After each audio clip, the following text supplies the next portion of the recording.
My name is Sherry, and I am thrilled to be opening my own coffee shop. My husband Ken left his job at a restaurant to join me in this venture. After all, it was our dream to run a coffee shop together. We don't have kids yet, but this shop, which we've created through countless trials and errors, from financing to location and interior design, is our baby. We're eagerly awaiting our grand opening, the debut of our baby. One day, while we were buzzing around with preparations, we had a visitor to our place above the shop. It was Ken's mom, my mother-in-law. She's a laid-back person, accepting of our venture, and I admire her calm character and kindness so much. I hope to be such a mother-in-law when I have my own daughter-in-law. Though it was still a few days early for our grand opening celebration, she arrived with an enormous load of luggage. Surprised, Ken and I asked what had happened. She said, "I've been kicked out of Joe's house." She explained that she had been kicked out of the apartment she shared with my brother-in-law and had nowhere else to stay. She looked apologetic, her nonchalant attitude only making it harder for me. But Ken and I were both furious, not at her, but at my brother-in-law. Ken immediately called Joe. Mom showed up alone at our place saying she's been kicked out. "What's going on, Joe?" Remorseful yet firm, Joe told us, "We just can't live together. My wife and I are also starting a new business, and we don't have time to take care of Mom, who's becoming forgetful. Could you guys take care of her for a while? Once we're settled, we'll come together." Though it served his interests, we couldn't trust his words. Joe had reluctantly cared for our mother-in-law just because he was the older brother. Joe's wife wasn't very caring either. They must be having a blast after kicking her out. So I thought of a way to prevent our kind mother-in-law from feeling lonely or pitiful. "Okay, if that's what you say, Joe. Mother-in-law, you can live with us." There was no other choice. Their father had already passed away, and there were only two brothers, so there was no one else to care for her. I felt a bit imposed upon, but my mother-in-law is family to me too. I can't just not take care of her, especially since she's so kind and I love her dearly. "If you're fine with it, then I want her to stay with us too," Ken said, seemingly optimistic. Apparently, Ken was always a mama's boy, so it may actually be a good thing for him to have his mother close by. "Well, thanks, Ken, Sherry. I have to think about how I can repay you," my mother-in-law said, understanding the situation, or maybe not, and responded casually, "How about I make dinner every day?" "Oh, but you two are running a restaurant, so there's no need for me to cook, right?" "I think helping your family is a given, but if she wants to repay us, Ken and I thought about having her help at the store sometimes." "Mother-in-law, if you'd like, could you help out at the shop sometimes? Chatting with customers, making desserts, spending time like that might be enjoyable." "If it helps you too, I'd be happy to do anything," my mother-in-law agreed enthusiastically. If she saw it as just another household chore, she'd likely get used to it quickly. Anticipating this, Ken and I discussed having her help mainly with the cooking. As the conversation moved in that direction, we decided to show her the store downstairs. After going down the stairs and showing her around the ground floor cafe, introducing the opening menu, my usually slow-paced mother-in-law suddenly became clear and assertive. "Ken, Sherry, this shop won't be popular as it is. It's not too late to prepare, so start now." Ken and I were astounded by her confidence and the out-of-the-blue ideas she proposed. For example, given the current retro trend, even a newly built store should have old-fashioned interior and background music. The menu should include items that my mother-in-law used to eat when she was young, attracting both young people riding the retro wave and older customers. Moreover, since the number of candy shops in our town is decreasing, we should set up a candy corner, allowing buyers to eat inside the store and attracting families with children. All her ideas were innovative and aligned with the town's needs. They were so spot on that we had to agree. Under our mother-in-law's direction, we immediately began preparing. After she started living with us, our long-desired store opened, and a month later, we were thriving. If the store had no future, the number of customers would significantly decrease after a month. But we didn't have that worry. We had so many customers every day that there was a line. All this was thanks to our mother-in-law. "Sherry, the sandwich for table 3 is ready. Please bring it over." "Yes, coming right now. Though I'm busy, each day is fulfilling." It might have been a real blessing that my mother-in-law decided to barge into our lives when she did. But one day, an intruder disrupted our busy yet enjoyable days. It was my brother-in-law and his wife. We live in the same town, We've heard the rumors. Your business seems to be flourishing, and isn't it true that Mom is being called the beloved granny of the store? My brother-in-law said with a sarcastic look on his face, glancing around the cafe. Actually, we're thinking of starting our own shop too, a boba milk tea shop, which has been all the rage since last year. For that, we would love to have Mom help us out. That's why we came to pick her up. Give Mom back. Ha, Joe? What are you saying all of a sudden? I asked, stunned. Well, it was agreed from the start that she would return once we settled down. Now it's time. Come on, give Mom back. You guys have had enough of your good fortune, haven't you? It's our turn now. As if they could just take my mother-in-law back like she was some kind of lucky charm. They could say whatever they wanted, but the cafe that the three of us created was just starting to take off. The real test was still to come. We were already relying on my mother-in-law as a full-time employee. If she left us now, who would fill that gap? You can just hire part-time workers. A thriving business like yours should have no trouble attracting young workers, right?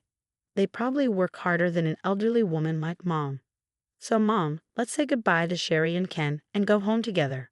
At Joe's words, my mother-in-law agreed surprisingly easily, leaving both my husband and me thrown off. Mom, you don't have to listen to Joe. You can stay where you want. And I really think it's okay to go back to Joe's place. I'm sorry for interfering, Sherry, but it was fun working with you too. Come and visit us at home sometime, she said. Without giving the impression of being taken away by force, my mother-in-law went back home with Joe and his wife. There was no time to feel wronged or bitter, but with the absence of my mother-in-law, who was like oil in our machinery, both the cafe and our home felt a bit emptier. That much was certain. Days where we forgot about time due to our business passed, and before we knew it, about half a year had gone by. The cafe was still bustling as usual, and the advice from my mother-in-law, whom we hadn't heard from since that day, had undoubtedly contributed to our success. I wondered if she was doing okay. I thought about calling her out of concern, but seeing Ken, who obviously felt abandoned by his mother and was acting sulky, I couldn't bring myself to make contact. Welcome. The atmosphere at home wasn't great, but the store opened today as always, and we had customers coming in. However, on that day, it was not a customer who opened the door of the shop but my mother-in-law, with her usual serene expression on her face. Sherry, Ken, I've missed you. Mom, what brings you here all of a sudden? Mother-in-law, we were worried about you. You never reach out. Have you been okay? In response to our barrage of questions, my mother-in-law simply smiled and repeated what she had said once before. I was kicked out of Joe's house. They asked me to help at the shop, and I did, but it seems the business has been floundering. They told me I was a nuisance, so I left and I was hoping to work with you guys again. It seemed that yet again, my mother-in-law had been driven out for a reason you wouldn't think to do to your own mother. Ken and I began to plot our revenge on Joe, but it turned out there was no need. Joe showed up on his own, looking utterly worn out. Mom, why do you keep disappearing without a word? Both me and her are struggling without you. Joe's wife, also known as her, wasn't present today. It seemed she was overseeing the shop. Joe, don't make it sound like it's my fault. You guys said you wanted to cut labor costs, so I, being your family, decided to leave first. I then understood what she meant by being kicked out. If they wanted to cut labor costs, they first dismissed the ones who could easily be let go, or my mother-in-law, who was at an age where she technically didn't need to work. That was not about you, Mom, but the part-timers, the students. We never said a word about you. Moreover, I don't want to be in your shop anymore. I don't want to jump into a sinking ship. If they asked me to finance a failing shop using my savings and pension, it'd be unbearable. Don't be like that. Come back to the shop and give us advice like you did to Ken. Didn't you say that even an old woman like you could give advice on managing the shop and that Ken and his team were very kind? We also want advice from you. It's not a big deal. No way. I helped Ken and his team because they wanted to create a coffee shop like the one I worked at when I was young. A place where the local people can relax. You're only interested in your own profits and short-term gains. That's not true. I also opened a store to sell trending desserts for the revitalization of our community. Is that really so? Young people's trends change so quickly. You're not capable of adapting to such volatile changes because you're a business novice. Besides, even if it's trendy, young people are very observant of adults and they'll naturally migrate to a better shop.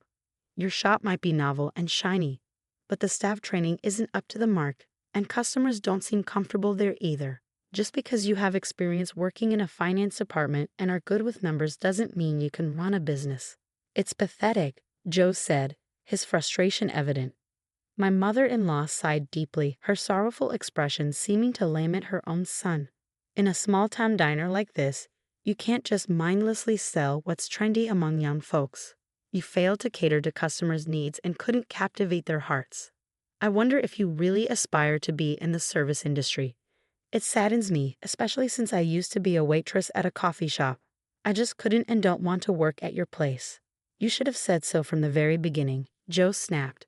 You were quick to intervene with Ken, but with me, you just went along with things. I couldn't intervene, Joe. Your shop is targeting young people from the start, and there's nothing I, an old lady, can suggest. I don't fully understand young people's trends because of my age. I'm just an old woman who used to be a waitress. I can't live up to high expectations. Now, please stop making a scene at Ken's shop. You should go back to your place and deal with your finances. Feeling belittled by his mother, Joe finally blew up. Enough. Let's go home. If you say you only know about coffee shops, I'll change my business and make it a coffee shop. You can give me advice like you did for Ken and make me a lot of money. Joe tried to grab his mother's arm and pull her away. Ken and I stepped in, restraining Joe. It wasn't just Ken. I had also lost patience listening to the conversation. I had been holding back words I long wanted to say. There's no way someone who can't even care for his own mother can consider the needs of complete strangers. You can go home on your own and don't come to see your mother again. She is a co-worker to us, not a tool for you to make money, I said firmly. My husband threatened to call the police if Joe caused any more trouble. And with that, Joe finally left. After that, Joe and his wife, who treated my mother-in-law terribly, predictably failed in their business and ended up filing for bankruptcy. On top of that, they were sued by their part-time workers for harassment and unpaid wages, resulting in having to pay hefty compensation. Joe and his wife got divorced, and he was also sued for alimony, ending up in layers of debt. Joe, who had treated his own mother so horribly, couldn't rely on his family anymore. He would have to live and work alone, slowly paying off his debt. We heard about Joe's situation through a relative, but my mother-in-law didn't seem to care, showing no intention of throwing him a lifeline. I don't have time to worry about him. I'm going to be a grandma. I'm looking forward to taking care of my grandchild. Indeed, neither my mother-in-law nor Ken and I had the time to worry about Joe. Our shop was thriving more than ever since my mother-in-law came back, and we were blessed with our long-awaited child. Sherry, don't stress out just because it's your own shop. Work at your own pace. All of us, and our regular customers too, are most excited to see your child's face, my mother-in-law said. Thank you, mother-in-law, I replied, grateful for her support.